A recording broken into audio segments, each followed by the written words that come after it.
Welcome to the G Code, the podcast that you go to get the pretty to ugly and a grind to success. There's always a story to be told, and remember, everything that glitter ain't gold. So understand this. Remember, there is no need for the cheat code when you have the G Code. This episode of the G Code is brought to you by Zyra Beauty. It is a premium hair brought to you by the founder of BET, quality you deserve at a price you will love. Backed by a 30-day money back guaranteed. You can visit Zyra Beauty at ZARIBEAUTY.com. Well, it's time for us to jump into the G Code. If you're ready for it, like to hear it, here it goes. What's up, everybody?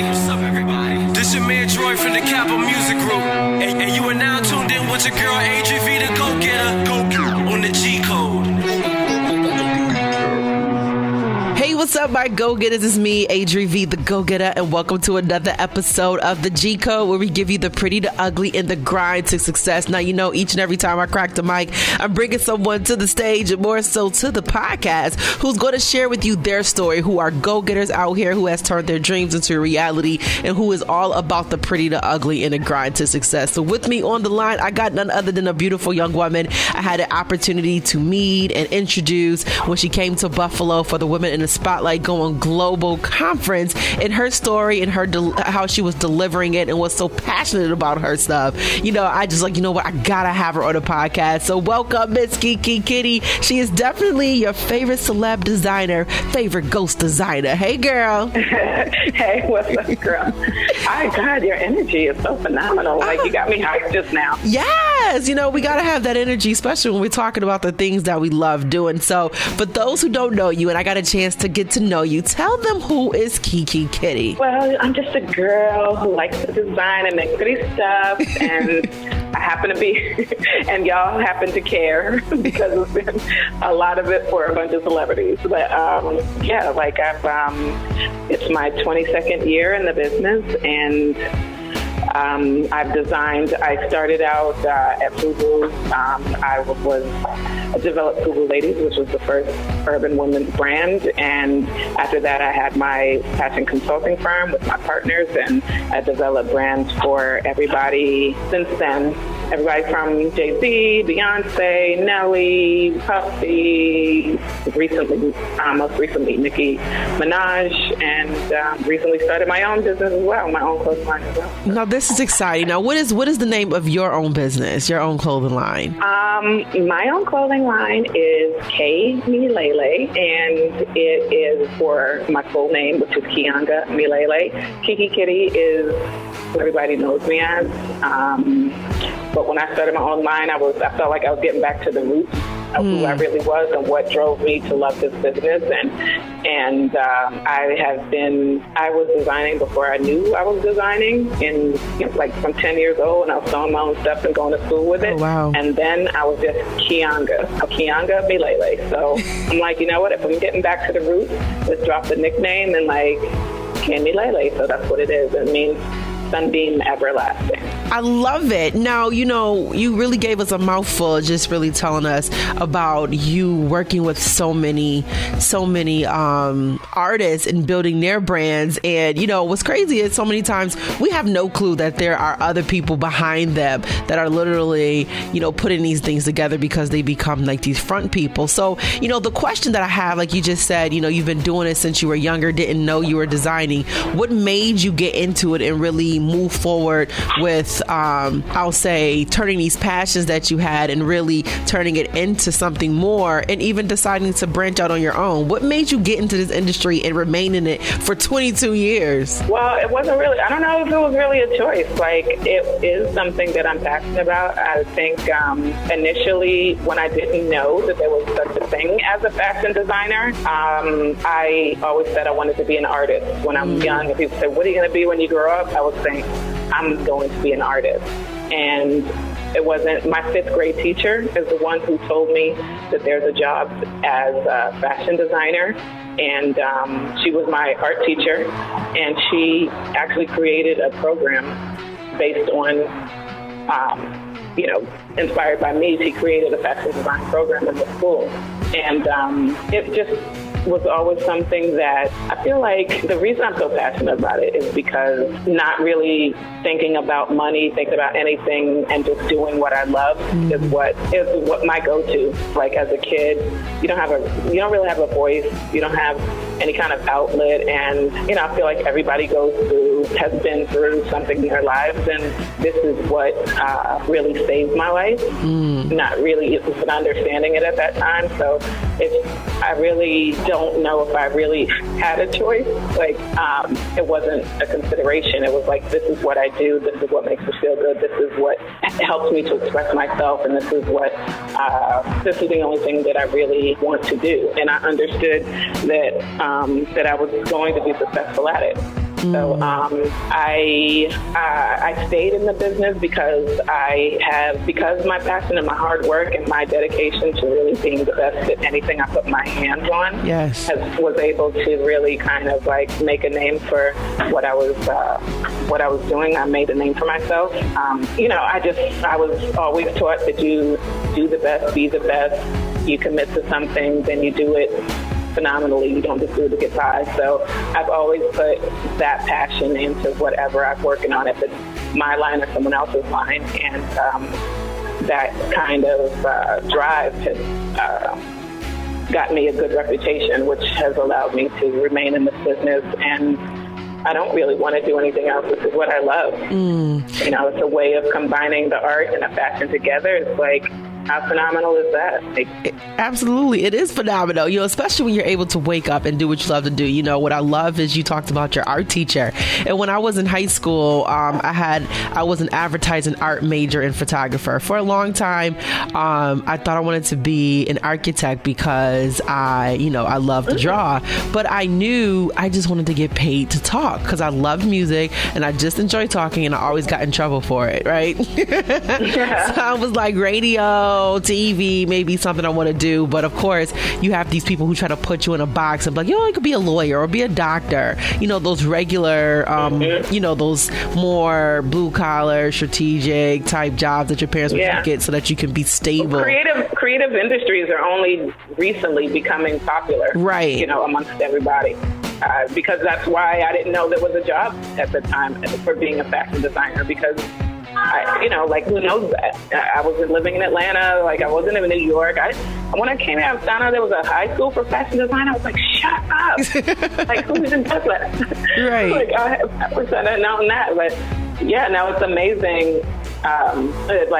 It's great that the internet, all these things are kind of just exposing everybody to all these creative fields, and there's so much understanding now about the viability of artistic and creative fields that weren't there before. Exactly. I had people before was like, get a job, get a real job. Right. It's and this was when I was working at Fubu, before it got huge, where we were just kind of working out of Damon's house in Queens, and I just believed in it. I was just excited to be a part of something that I really thought was new to me. Because prior to that, I'm making prom dresses for people. I'm in FIT. I'm making ball gowns and all this. And then these guys come up and they're like, we have this urban thing. And I'm like, okay, this is new. And you're just excited about it. It's there's no way of really knowing. It's now, today, everyone is aware of all these creative things, and that there's so much viability in so many creative markets. And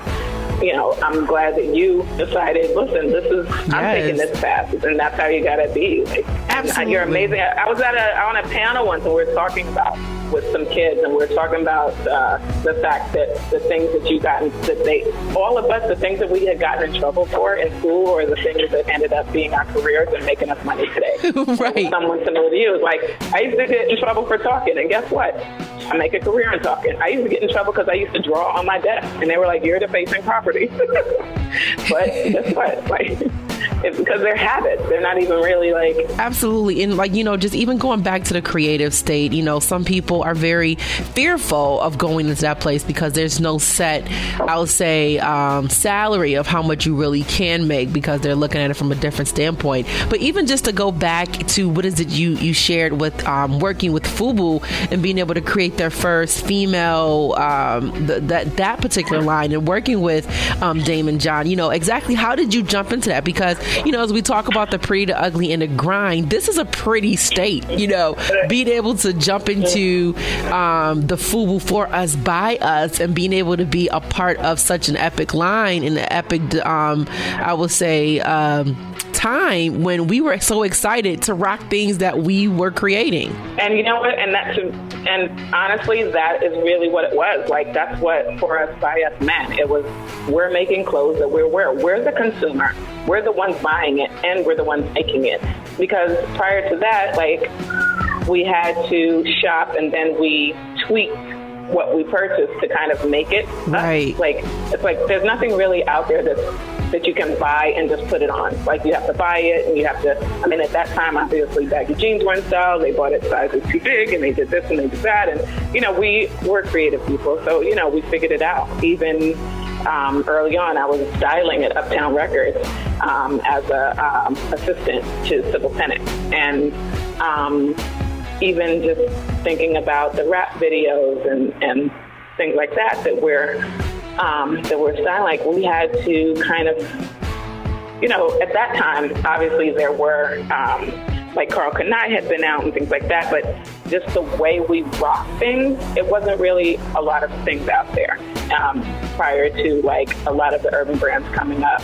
And, it was just necessary to have something that's like, you know what, like, this is how we're going to rock it. We rock it this way, and this is how it's going to be. And the sad thing is that it was such a phenomenon. It was so phenomenal, everything that we put out, because it really meant something. So it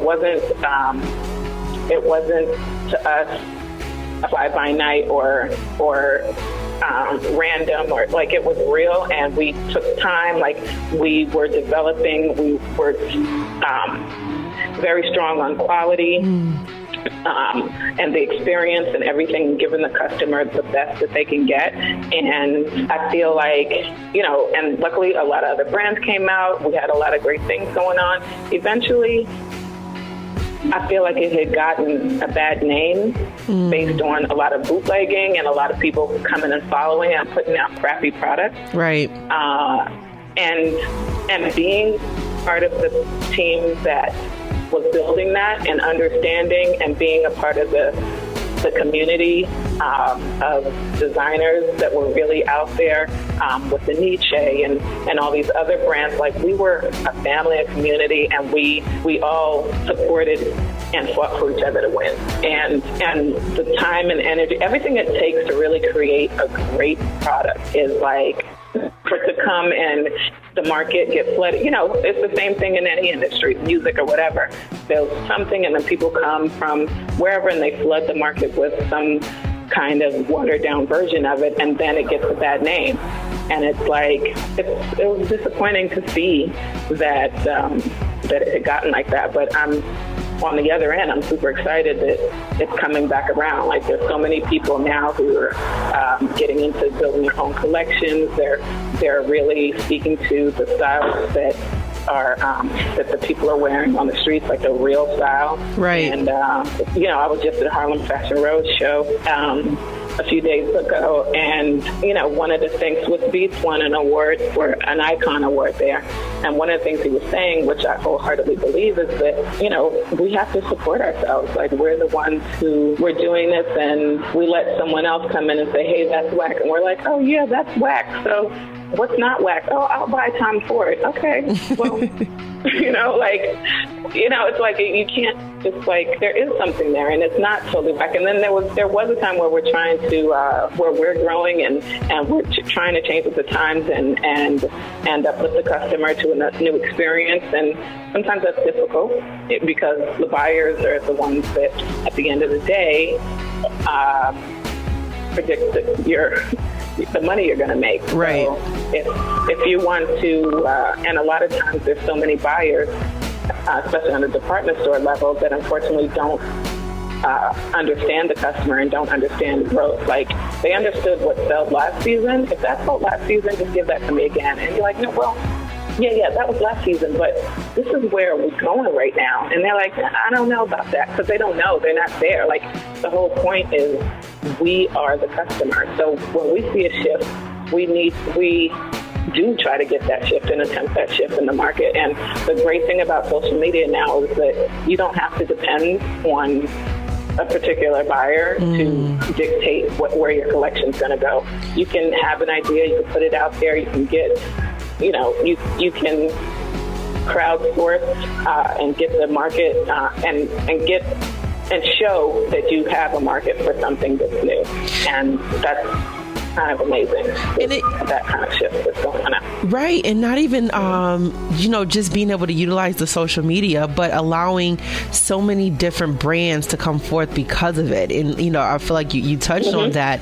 And speaking of the different brands, you start having your humble beginnings with FUBU and really being able to learn so much, in regards to the changes. And then when the market begins to get flooded, what was your approach with being able to have those doors open for you and working with so many other people? I know we mentioned Sean John, Diddy and Jay-Z, and how were you able to work with these people? Because sometimes you have these opportunities, in starting with FUBU, which is a major brand for us, and then now it seemed like it opened the door to many others. How was that transition of continuously allowing there to be opportunities? Yeah, well, that was actually one of the things that I've been kind of I think I was talking about it when we met in Buffalo. It's kind of like my realization that it wasn't an accident, that I really worked hard as shit. Like, I'm sorry, you have to bleep.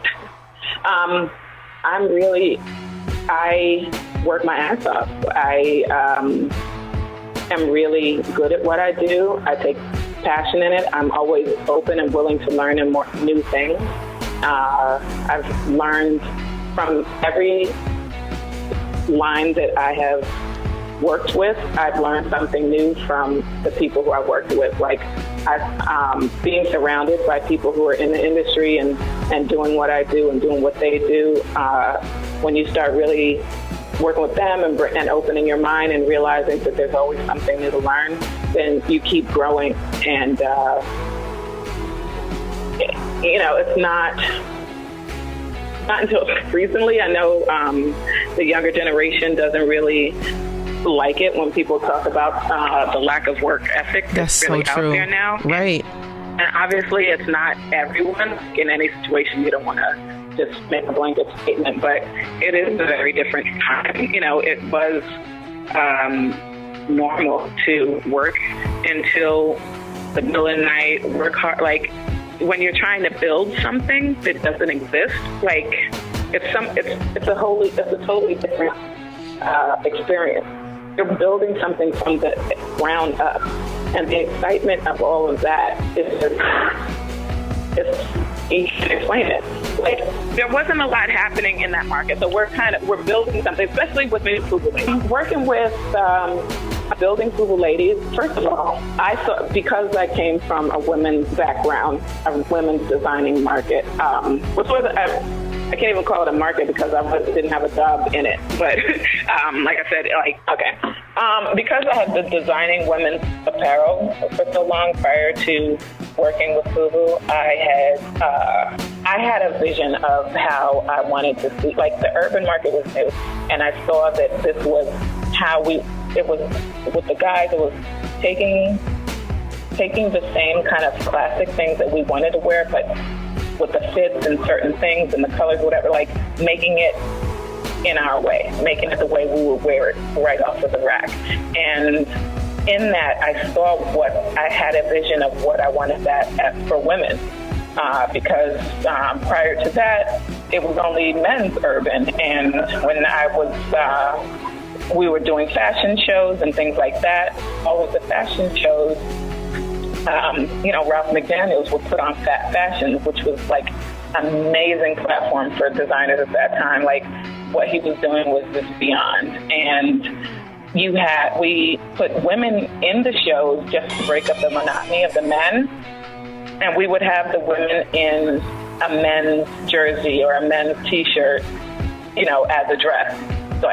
And I'm like, I really can see how, I just had a vision of what I wanted to do, how I can create something for the women's market, like how we would wear it. A lot of the lines that were out there weren't fitting properly as far as like having some shape. And with the jeans and stuff, we kind of wanted a certain fit and wanted a certain style. And I knew how I saw it, especially with working with Supa at Uptown Records and the things we're doing styling-wise with with the markets, with Total and all that. It's kind of like, I really know what this line needs to look like, and I see where it can go. And that's what drove me to, I was begging Damon, and I was like, let me do a ladies line. I know it's going to be hot. It's going to be dope. Like, let me put this together. And they were like, all right, you know what? Do a couple of pieces to see how it turns out. If it turns out well. And we ended up making, I think, $125 million at our first magic show. Wow. So it was on and popping from then. And the women's market has trumped the men's in sales, for a long time since then, just because of, because we're crazy and we just buy stuff all the time. Much more than that stuff. Now, even with you, learning all that you have learned, working with all that you have worked with, what were some of, I will say, the ugly? We talk about the pretty, we talk about the ugly, and what were some of the times that you felt like, maybe this ain't for me? Or, there were times where you just was looking at the industry like, I can't stand it. How did you get over those times? Or, what were some times that really shaped your mindset and viewpoint on, being a stylist, being a designer, being a ghost designer? And if you can elaborate more on that, that would be great too. Okay. I don't know where to start. Sorry. No, it's fine. No, you're kind of great at this. I don't know where to start. Okay, give me one. Okay. So I'll give you one. So let's kind of made my brain go into overload. No overload. Don't want you to go in overload. Okay. So, let's really just start with, really having a time when you just weren't feeling it, because I feel like there's times where I'm like, Lord, this stuff is not working how I want it to work. And, later down the line, you get over it through, persevering and constantly pushing forward. I know that was for myself, but was there ever a time when you felt like, the opportunities weren't aligning up, things just weren't going how you felt they should be, even your perspective on the industry, how did you get over those humps, and what were some of the things that occurred that you were able to get over? Yeah, feeling that way is honestly a regular occurrence. Like, the Right. fashion industry it's really the most unorthodox industry ever. And to be honest, I didn't really even know that because it was my real first career job, because I began when I was still in college. And since then I had never had another job, like, outside of it. So I didn't get that for a while, that how unorthodox it is. But it's really bananas on a regular basis. And so many people kind of feel like it's just, they just see the fashion shows and the glam part of it, but they don't understand really the hard work that goes into it. The trips to China, that when you're there in a sweaty factory for 3 weeks and you're not sleeping and and it's tough. And on top of that, it's, this is part of the reason I wanted to begin my own brand, because it is something I'm passionate about, and I hold that passion dear to me, and I refuse to let someone else take that away from me. Because, I've seen it happen so many times where an asshole shows up and then you don't want to do what you love anymore. But you have to control that, because otherwise they're controlling your life, So true. I've worked with people I don't like on a regular basis, and I work to change that. I'm not good being happy. I'm just not good at it. I'm too emotional. So if there's a situation where I'm not happy, I just have to change it. And the back and forth with that in the industry got too much for me, where luckily, like I said, I work very hard. My reputation precedes me, so I'm lucky enough to have my phone ring and opportunities come. And I had to realize that just because the phone rings doesn't mean you have to pick it up. Wow. Just I have to figure out where I'm going to be happy. And once you realize that, I mean, money doesn't move me. If I'm not going to be happy in a situation, that's what I have to focus on, and that's where I have to, I have to be able to control what I control. You can't control a lot, but you control that. Like, I can control the situations I put myself in that will dictate my happiness or lack of. And I just need to, that's why I started my own brand, and my focus is to get that to a point where that can be the only thing I do. You just have to take control where you can. I love that. I love that. Like you said, just because the phone rings doesn't mean I have to answer it, and not really allowing these people who become these buttheads to steal your joy and your passion. And I feel like a lot of people, encounter that so often in a creative industry. I know I have, especially in my industry of radio, and dealing with people who just shoot your dreams down or shoot you down without even giving you a chance and make you feel like what you do is not good, or that you are worthy enough for such an opportunity.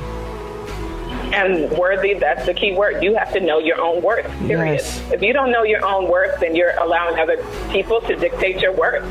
Like, people who don't even know you, you're allowing people who don't know you, who spend very little time with you, to dictate your worth.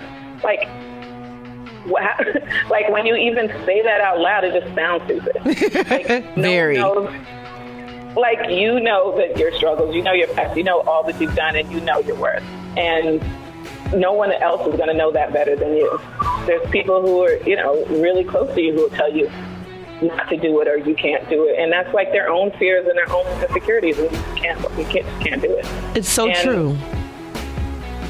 And you have to learn your craft. You have to learn your craft. Like, there's no way you can really confidently feel that way and be projected that way and let people receive you that way if you're not embodying that. Like, you can't just say, oh, I know my worth, but I haven't learned my craft. Like, it's nice to be confident, but what you're going to back it up with, you know what I'm saying? Like, that's so true.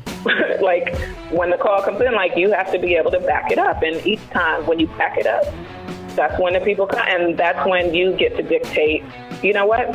I don't need to do this particular thing because it's not going to make me happy. And I know that this isn't going to dictate my cash flow by not taking this job, because it's not going to make me happy. It wasn't meant for me, and I'm dope enough that I know that there's going to be another call coming. So these people are great. Like, there was a point I had a clothing line back in 2000 with my partners. What's up, kitties? KAKs, and we started a fashion consulting firm. That's when we initially started a fashion consulting firm, right after Fubu Ladies. And the business from the consulting firm was what we used to fund our own clothing line. And with clients, we were like, you know what? We got to treat these clients like we would treat a man. Like, if they're going to be disrespectful, like, we're not going to take from you what I wouldn't take from a boyfriend, because we kind of consider the fashion industry like a bad relationship. That's cute. Because they just abuse you, and it's like, we crazy enough to just keep being like, all right, well, I love it, so I'm going to be in it. Like, it's just, that's really what you consider. So in that same sense, with opportunities to come our way, it's like, if I'm not going to be respected properly, if I'm not going to do, if it's not going to make me happy and things like that, like, then I can't do it. Like, I'm not going to live one part of my life one way and another the other way. Like, it all is relevant. Like, I need to be happy, period, point blank, and that's it. And, things open up. Like, if it's meant for you, it's going to be there. That's so true. And even when I was talking to you, or where I was asking the question about, you know, being a ghost designer. Now, we're familiar with ghostwriters, definitely familiar with those, but to hear you use that title, you know, like your favorite designer, ghost designer, you know, when we talk about the grind, you know, that is on another level. So explain that just a little bit so that we can really comprehend, what does that mean? Right. Well, behind every brand, there's a team, and depending on the size of the brand, the team grows. You know, so a lot of these, like, since the celebrity market, branding market has become a big thing now. You know, the celebrities are the celebrities. They didn't all of a sudden, you know, go to get a degree from FIT or whoever and learn every specific aspect of this business. They're the people, like, they lead the entire aesthetic. You know, like, it has to encompass what their brand as a celebrity, as a personality, what their brand means to everybody. That is really what they represent. And, you know, obviously, like, we work closely with them to make sure that that we're on the mark with it. But there's, you know, like I said about before, like, some people feel like they want to come in this industry and it's all about fashion shows. There's so much more. There's so much technical aspects of this whole thing that you have to really be knowledgeable of that, and that has to be your particular job. So although the celebrities are the ones who really kind of dictate the style, the whole energy, the flow of it, and you know, you just want to get their aesthetic, but at the end of the day, the people who are really driving the behind the scenes, getting it done, and taking this one celebrity's ideas and bring it to fruition, it's a massive team behind it. And you know, because I started out in this business very young in a startup company, I learned how to do so many aspects of it because we're a small business. I learned how to do 360. I could do it all. And I mean, I can do it all. I'm not an expert at it all, but right. I know enough to, you know, outside of my realm, I know enough to understand when it's not being done right and be able to manage that. So, you know, like being creative director behind the Nicki brand, it was a great way for me to put all of that into use. I was able to manage the various different licenses and make sure that everyone is on target with what the brand is, create my vision of what I perceive the Nicki brand to be, based on meetings with her and conversations with her, and what she wanted to see, and take that, interpret it, and bring it back and create a collection based on her ideas, my ideas, what the trends are, what the statistics are in the stores, what sells, what doesn't sell. There's so many aspects to making a line. It's not just because I want to do pink hot pants. Okay, so, you know, are pink hot pants selling today? Okay, so Let's figure this out. Like, maybe it's a black with a pink stripe down the side. Like, let's figure it out. Like, you have to be creative in how to get... You have to be creative in how to get up with all of the information that you're giving. When you work closely with the merchandising and the sales teams, and numbers do come up, like this sold, this didn't sell, this is what the customers were looking for, this isn't what it was. Like, it's so much more. And it's fun, actually. Like, it's because I like to be able to use my brain.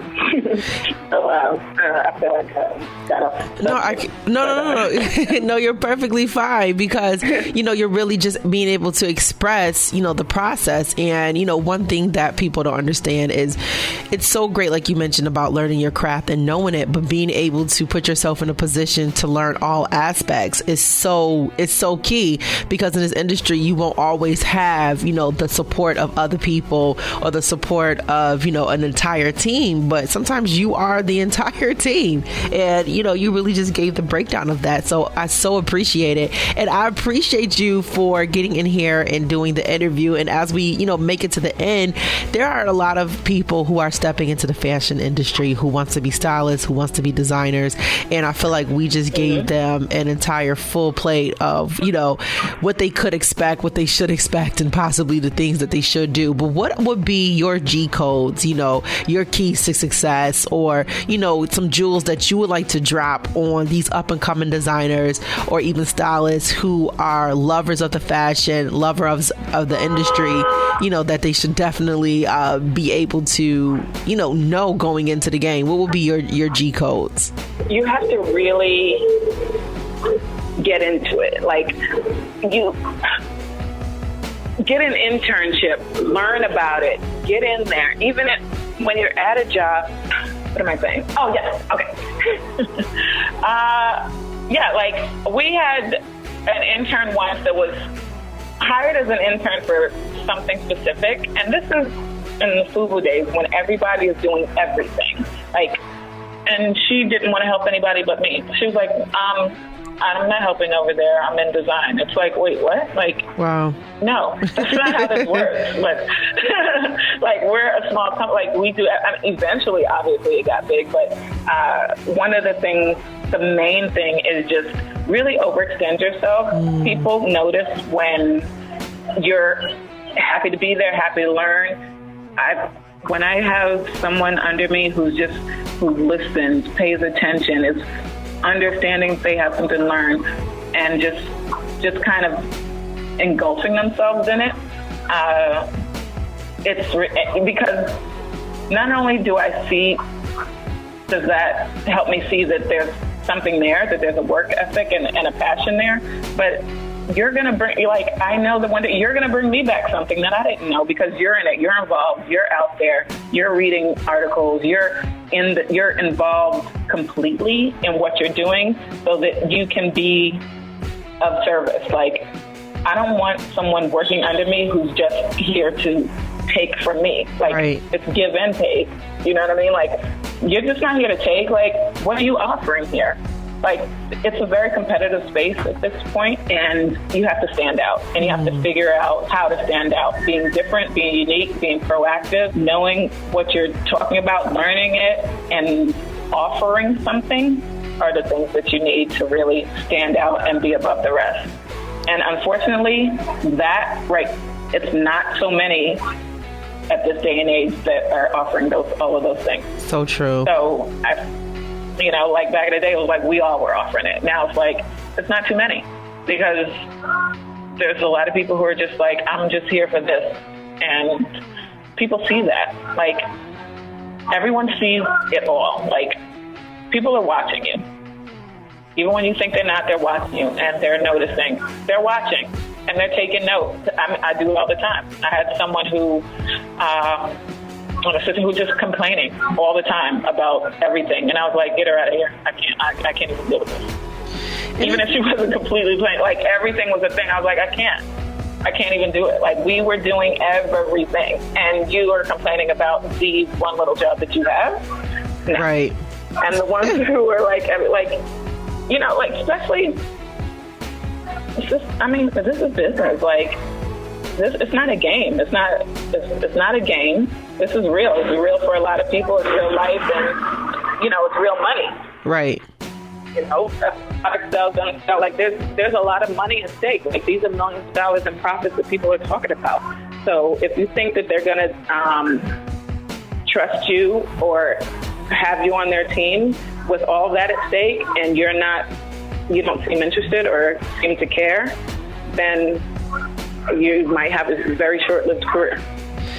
And that is definitely a major key in the words of DJ Khaled, and a true G code, because so many, like you said, so many people are watching. You just dropped a lot. So many people are watching. You need to put forth and work hard, and you have to understand when you're coming into it, you need to be willing to do whatever you can with whomever you're working with. And so many people, like you said, I only want to work with you. And it's just that don't make sense. We're an up and coming company. This is not how it's going to work. work. So my goodness, hopefully our up and coming interns, college students that are listening understand you need to come in with the mindset you're here to do everything and learn everything. Right. Well, Kiki, get that box, get some hangers. Let's all do it. Steam out that dress. Okay, take that down. Right. Go get the coffee. I have my share. Copies. Yes. File these right now. Okay. Go pick up my laundry. I have been there. I feel like I've been an intern forever, and I had to do all the above in so many areas, and got to do it with no complaints because you learn a lot. Whether you think it's something of substance or not, you learn. You learn to listen. Yeah, it's all relevant. It's all relevant to the overall outcome. Absolutely. Well, Kiki, I appreciate you again. Let the people know about your own personal line, and your social media, how they can follow you, reach you, and want to support you. Oh, fun. Okay, so yeah. You just got real perky.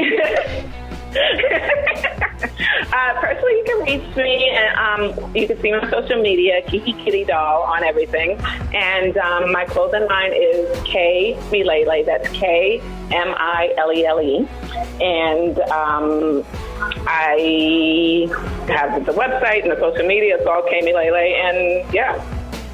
Holla, just that simple. So make sure you stay connected with her, get connected with her. And if you are an aspiring stylist or designer, maybe she is a woman, not even maybe, she is a woman you want to follow. And you never know, if you need to have an internship, she might be able to offer something. Well, I appreciate you, Kiki. Thank you so much for getting inside the G code, sharing your G codes and your pretty and ugly and grind to success. And I know that I'm going to continuously see you, skyrocket out of here because you are clearly putting in the work and grinding so hard. So I appreciate you, and thank you so much for getting into the G code. No, thank you so much too. And I see the same. Like, you're amazing.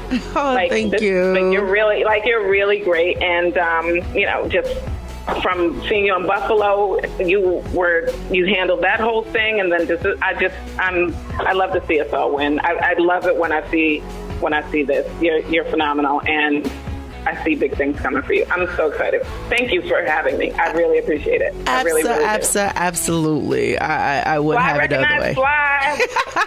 I know, because when you complimented my shoes, I said, Lord, I must have did something right today. Oh, no, you was on point. You had that jacket with it. I was like, okay. Again, I just have to thank our girl, Miss Kiki Kitty, for jumping inside the G code. Make sure you stay connected with her, follow her. And again, if you are an aspiring designer and fashionista, I will say stylist, you need to get connected with her. Well, again, thank you so much for jumping into the G code. Make sure you stay connected to me, ADRI.v, the Go Getta, at all things ADRI.v, the Go Getta, A to the D, R to the I-V, THEGOGETTA. You can always find the G Code podcast on iTunes, SoundCloud, and of course my own personal app. So download it. It's free 99. Find it in your Google Play or in your iTunes at ADRI.v, the Go Getta, and visit ADRI.v.thegogetta.com to get more of the G Code. And again, as always, remember, there's no need for the G Code if you got the G Code. Thank you so much for listening. Be sure to subscribe to the G Code. Find it on iTunes. Also, download ADRI.v, the Go Getta app on your Google Play or in your iTunes App Store for free, and always have the G Code at your fingertips on a daily. Want to catch up on some of the G Codes as well? Go to www.ADRI.v.thegogetta.com and also subscribe on SoundCloud and YouTube. And remember, you can check a new episode out each and every Wednesday as we get you over the hump with the G Code. I was born in the G Code, embedded in my blood. Matter of fact, you just triggered a level orange G-code security threat.